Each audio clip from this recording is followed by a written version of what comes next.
On today's show, Tata does what Ford could never do with Jaguar. Honda develops a new manufacturing process to make thinner A-pillars, and an American rookie wins the Indy 500. All that and more coming right up on Autoline Daily.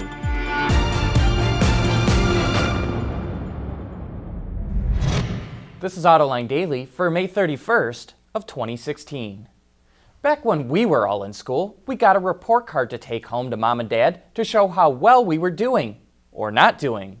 In the business world, those report cards are called quarterly earnings, and we've got two of them to talk about today from Volkswagen and Jaguar Land Rover. Let's start with JLR.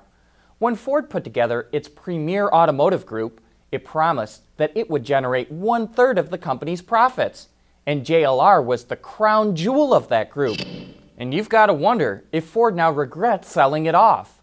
Bloomberg reports that Jaguar Land Rover's profits shot up 56% to $690 million in the first quarter of this year. And that is awfully close to 1/3 of the profit that the Ford Motor Company earned in that same time frame. Okay, now for Volkswagen's latest report card, and it's easy to see that the diesel scandal is having an impact. The group sold over 2.5 million vehicles in the first 3 months of the year, which is down a little over 1% compared to the year before. Its total revenue of 51 billion euros is a drop of about 3.5%.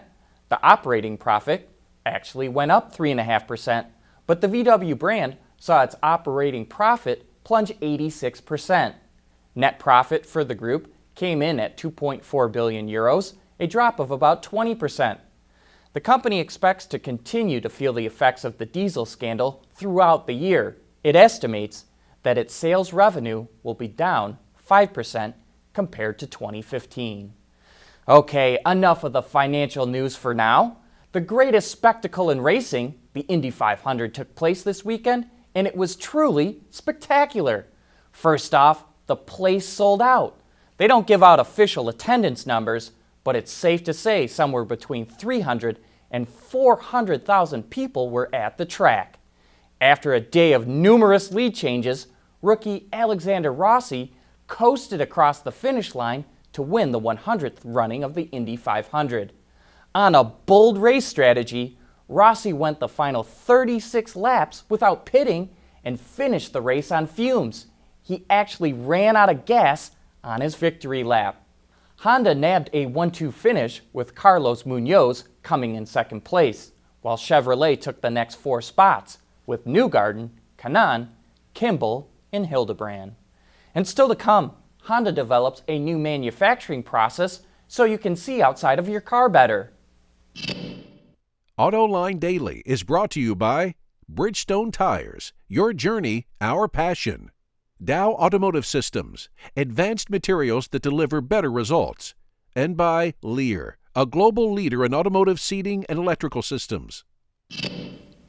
Have you noticed how fat the A-pillars on some cars and trucks are these days? That's due to regulations to protect you in case your car rolls over. But some A-pillars are so thick they can actually block your view of pedestrians or other cars.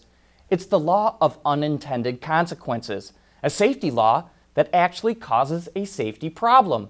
That's why automakers are now using hot-stamped, ultra-high-strength steel so they can make thinner A-pillars. But Honda decided that did not go far enough when it came to designing the new NSX. If you're going to drive a supercar at high speeds, you need the best visibility possible.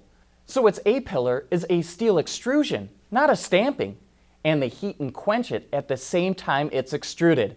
Honda calls the process 3DQ, which stands for 3D bent and quenched. And the result may be the thinnest pillar you're going to see in a car these days. Coming up next, mirror, mirror on the wall, who's the fairest of them all? Don't worry, we'll explain that next. For the people at Dow, racing is a sport and a science. We enjoy one and learn from the other. But like most competitive people, we like winning at both. This is the human element at work.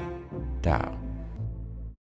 There's more car news and industry insight from the Autoline Network every day. Take a moment to click that subscribe button. You'll never miss another Autoline episode.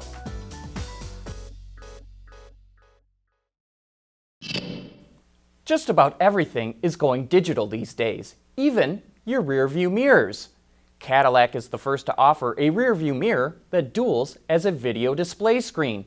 All the driver has to do is flip the switch to get a reflection or a digital image. On last week's Autoline After Hours, Neil Bohm, the VP of Engineering at Gentex, the supplier that created the mirror, explains why the new feature can take some getting used to. One of the big ones is that aspect ratio or the size of objects. So as you look today, it's just the, take the Cadillac for example, it's about an 80-degree field of view, whereas normal mirror is approximately 20. It's a little more than that, but approximately. So you're getting 4 times greater field of view, but the objects also are smaller in that field of view. So you're now taking something that's behind you and it looks 10 times further behind or 5 times further behind just because the size of the object as you're compressing it. It does take a little bit to get used to. The one area that as we look forward and advances is how do you give the driver a better perception or understanding of where those objects are. Since you don't see the A-pillars, you don't see the back part of your vehicle because of where the D-pillars. Since you're not seeing the pillars, how do you help the consumer that's looking at the display understand where that vehicle is relative to them? Oh, interesting. Right. So there are some areas that we're working on as the technology progresses that we'll be advancing on in the coming years. You can watch that entire discussion right now on our website, autoline.tv, or look for it on our YouTube channel. That wraps up today's show. Thanks for watching. Please join us again tomorrow.